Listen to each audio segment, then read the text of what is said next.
just be delight. Let the sun hang in the sky. Clear your mind of all the things you're waiting on. Let there be a second you forget all the work you still have left. 'Cause tomorrow's just a little later on, later on, later on. Ya, selamat sore semuanya.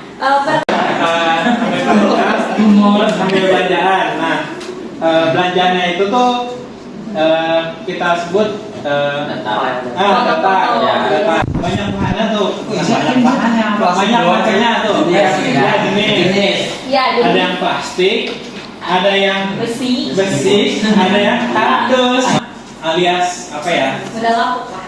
Mudah ya, gampang. Sedangkan yang nggak gampang rusak, nggak gampang harddisk itu yang lama itu kan ada harddisk kayak internal yang tadi apa dijelasin sih ya yang itu yang kotak lah itu versi lamanya ya itu kan perbedaannya itu juga banyak lah penyimpanannya tergantung jenis penyimpanannya, sedangkan harddisk yang model SSD itu yang baru itu agak kecil dari harddisk yang HDD itu ya. Terima kasih sudah diberikan kesempatan untuk bertanya. Saya ingin bertanya kepada perusahaan SSD ya. Iya. Di pasaran itu kan SSD itu banyak sekali yang KW gitu, atau apalagi yang NVMe Gen 3 ke 4, 3 dan 4. Nah itu banyak KW. Itu bagaimana perusahaan kalian mengatasi produk KW-KW itu? Itu kan sangat berbahaya gitu bagi kesehatan. Jadi kita nggak mungkin ngatasin semua toko-toko. Jadi itu kalian bisa beli yang asli aja. Kalian pinter-pinternya dikit. Kita dari produk kita Higen lah misal ya. Nah itu dari toko aslinya sendiri kita ngambilnya. Kesempatannya juga saya bertanya, di perusahaan kalian kan pasti ada yang namanya kompetitor. Nah kompetitor itu kan menjanjikan sama harddisk juga. Bagaimana cara kalian agar harddisk tersebut tuh lebih unggul dari kompetitor lain agar menarik pelanggan untuk membeli harddisk yang kalian pasarkan? Gimana tuh biasanya? Saya jual lagi nih. Kita meningkatkan daya tahan harddisk kami. Aduh. Kita itu pastinya kan ada inovasi baru. Jadi kita kayak bagaimana bisa membuat itu buat konsumen. Jadi kayak ada ya kita lihat dari produk sebelah. Kan di lingkungan sekitar kita contoh terdekatnya adalah manusia itu sendiri. Manusia mempunyai otak untuk memproses data yang ingin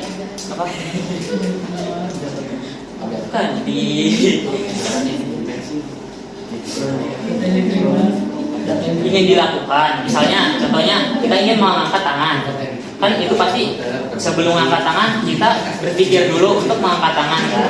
Nah itu dari badan mengirimkan sinyal dari badan ke otak, otak mengirimkan sinyal lagi ke badan terutama ke tangan untuk mengangkat tangan. Sama seperti prosesor, misalnya di inputnya di Core i9 14900K, dimana ini merupakan prosesor terbaru yang dikeluarkan oleh Intel.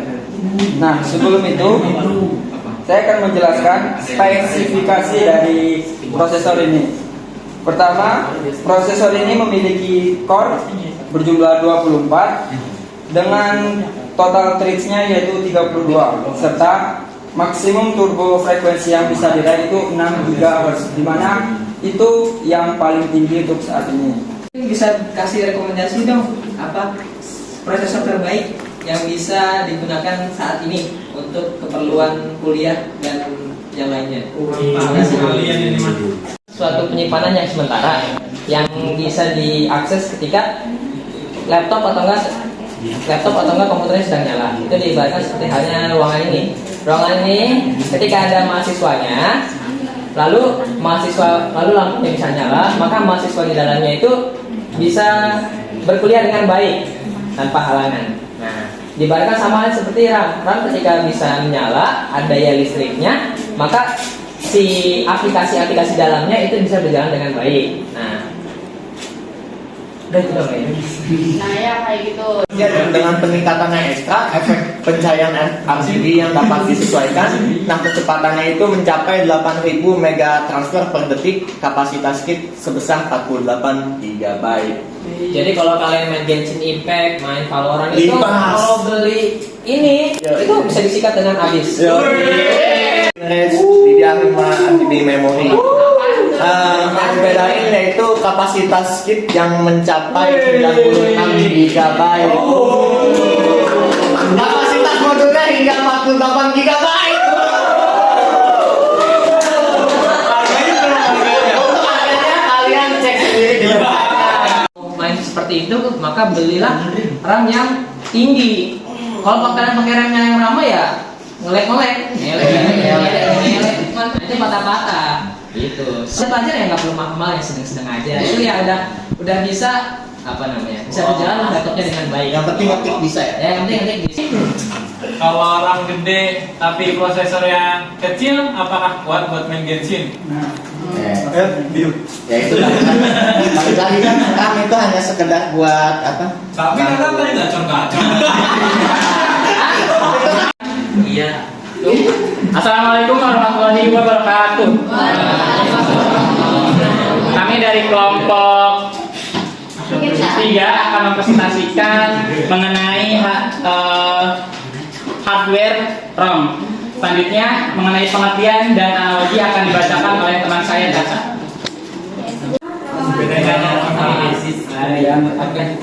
katanya tadi ROM itu kecepatan, ada juga kecepatannya. Nah, ROM juga ada. Itu bedanya apa? Selanjutnya apa ya namanya? Mempercepat penggunaan, kemudian juga penyimpanannya lebih besar. Terima kasih. Jadi kami akan memperkenalkan apa itu motherboard, bagaimana apa itu jenis-jenisnya dan bagaimana analogi dari motherboard tersebut. Baik, untuk analoginya bisa dijelaskan? Untuk fungsinya sendiri dari motherboard itu sebagai distributor daya dan penghubung segala jenis komponen sehingga mereka dapat berkomunikasi satu sama lain. Untuk analoginya sendiri, analoginya bisa diibaratkan seperti tangga. Kan ini kan menghubung. Port untuk gaming. Perbedaannya adalah di tempat port colokannya, ya tahu.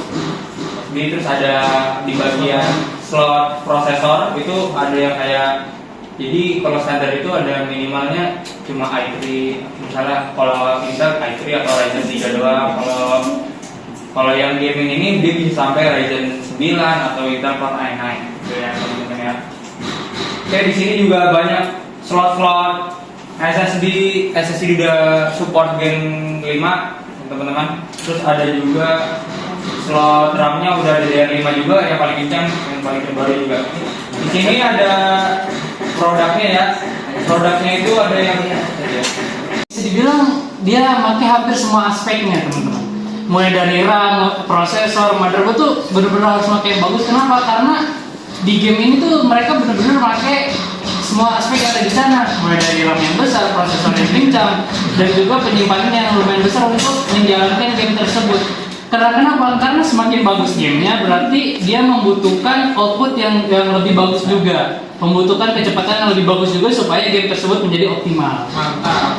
Satu tombol yang dimana itu nggak berfungsi. Kenapa sih tombol tersebut tuh nggak berfungsi? Jadi ngerembet ke tombol yang lain gitu. Terus cara biar si tombol itu tetap berfungsi itu untuk menghindari hal tersebut terjadi bagaimana? Makasih sebelumnya udah menceritakan pertanyaan. Kenapa ya di keyboard itu alfabetnya itu enggak A B C D E gitu? Kenapa ngacak? Jual belikan. Oke. Pertama-tama apa yang dipikiran apa itu, Mas? Tikus. Lagi. Waktu. Ya pokoknya tikus. Maksud tikus. Kenapa dibilang tikus? Sebab waktu itu dulu itu mouse itu punya kabel. Jadi ekornya kabel itu seperti tikus. Nah, Analogi dari mouse ini sebenarnya sama seperti kita memindahkan barang. Misalkan ini adalah mouse kita pindahkan ke sini. Nah, maka di navigasi di komputer kita akan berubah juga. Fungsi dari mouse itu adalah menavigasikan. Nah, selanjutnya navigasikan. Itu sepertinya kecepatan kita misalkan di monitor kita ini kan sepiksel-piksel gitu kan ya. Nah, kita menggerakkan mouse itu misalkan 2000 dpi. Nah, satu gesekan berarti 2000 piksel lewat. Keluar dari ini. Assalamualaikum warahmatullahi wabarakatuh. Di sini kami kelompok 8 akan mempresentasikan tentang apa itu motherboard dan jenisnya, yaitu kartu grafis atau GPU dan perangkat penyimpanannya. Kalau misalnya di analogikan ini,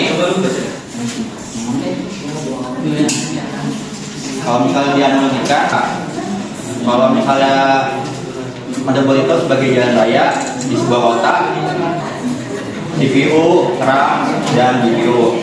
Kalau misalnya motherboard ini itu adalah kendaraan yang di motherboard ini, bandara itu sebagai eksternalnya kayak Simpan data yang tadi saya sebutin itu, terus untuk membaca file dengan cepat dan untuk meningkatkan kerja sebuah aplikasi yang sedang kita gunakan.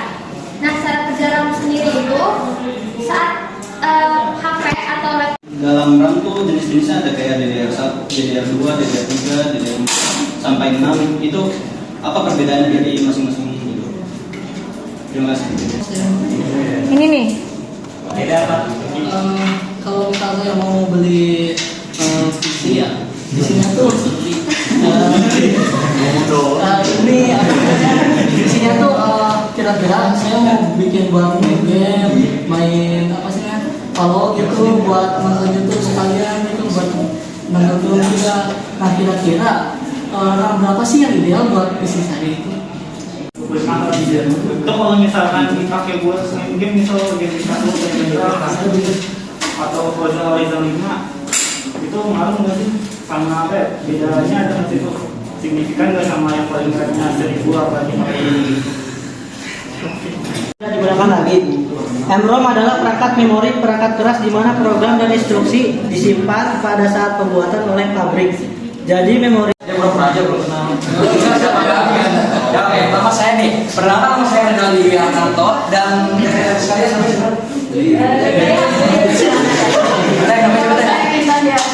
Oke, pada kali ini kami ingin memperkenalkan produk kami yang bernama GPU.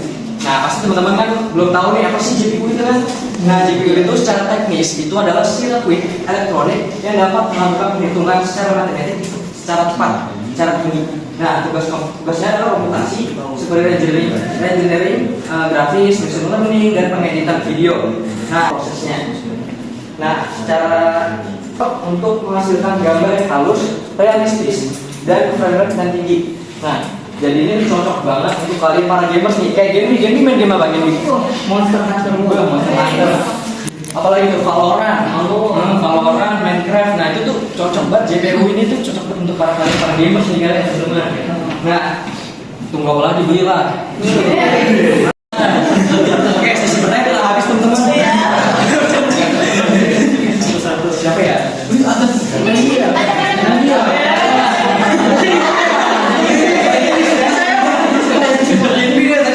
Nama dia untuk game doang ya, ini mah game doang ya. Nyatex atau Lex? Atau Radeon, Nvidia atau Radeon. Oke, kita tampung dulu guys ya. Jadi udah. Kak, aku mau nanya Kak. Saya mau nanya siapa ya?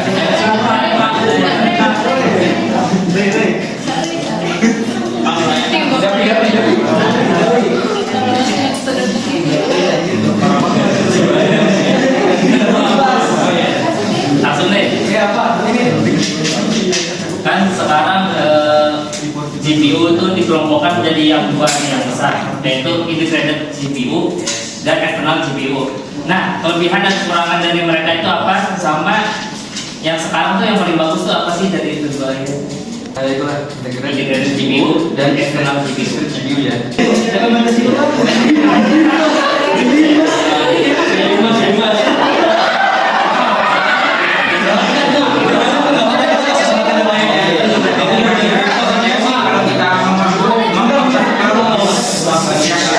Aman nggak sih kalau kita mengangkat klub GPU sampai batas maksimal? Aman kayak gitu ya. Kita memakai GPU itu sampai meletup. Cepat ininya grafisnya gitu. Jadi lebih baik menggunakan RTX. Seperti yang saya sebutkan, produk terbaru adalah RTX seri 40. Terima kasih. Warahmatullahi wabarakatuh. Selamat siang. Sebelum prosesor atau CPU, di sini saya akan menjelaskan secara singkat. CPU itu secara singkat bertindak sebagai otak dari perangkat komputer. Jika dianalogikan, bayangkan CPU seperti otak dalam tubuh manusia. Otak menerima informasi dari panca indera, memproses informasi, menerima, lalu memberikan perintah kepada bagian tubuh tersebut. Nah, begitu pula dengan CPU. CPU juga proses kerjanya seperti menerima perintah, lalu memproses data dan buat menyelesaikan setiap instruksi itu mereka ada threadnya masing-masing. Misalnya setiap core itu dia bisa menyelesaikan berapa instruksi. Nah, dari instruksi itu akan dikirimkan, dan setiap instruksi itu akan dikirimkan melalui output dan dikirimkan jadi sebuah output, entah itu di monitor itu ada layar atau kalau di mouse ada kursor sama yang lainnya. Sederhananya itu dia buat menyelesaikan instruksi-instruksi atau pekerjaan. 3 deh. Sebelumnya saya ini kurang ngerti komputer ini. CPU-nya atau prosesornya itu sering panas lah, overheat, sama sistemnya tuh sering crash. Itu kira-kira kenapa dan solusinya bagaimana? Udah dimusim belum?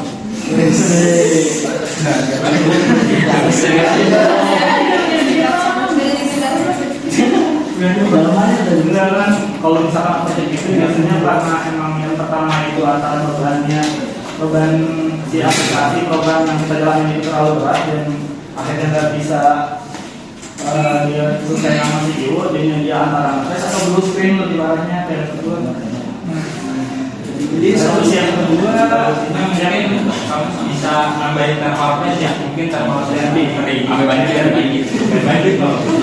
banjir yang ada kalau banjir itu terlalu, tapi kalau misalkan terlalu banyak kalau thermal pass itu atau kalau nggak boleh dia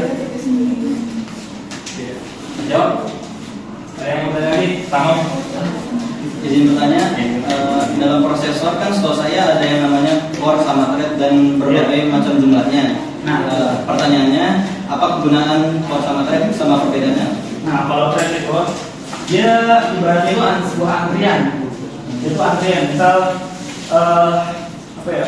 Insecure sama. Itu kan bisa ya.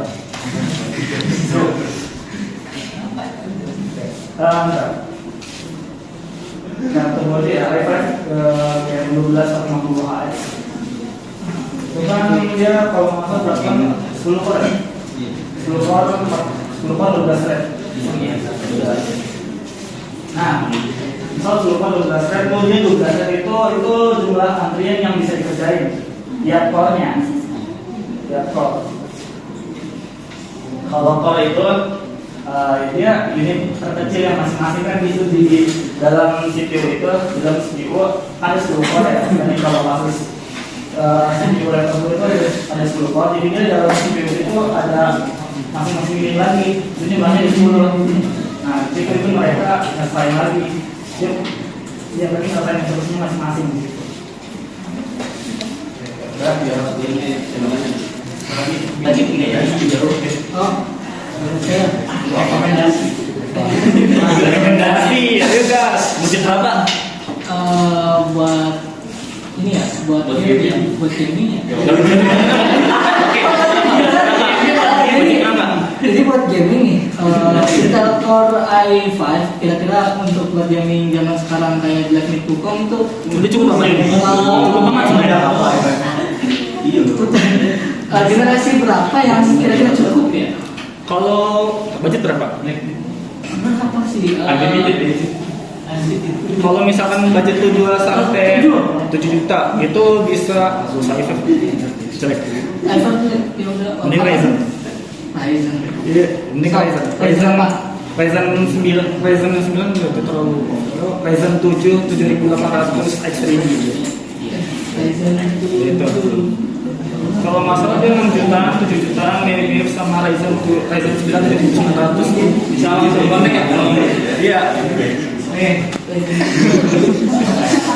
SSD ya. SSD itu ada dua, ada NVMe, ada SATA. Untuk NVMe, untuk SATA ini seperti ini, bisa kalian lihat, gede ya.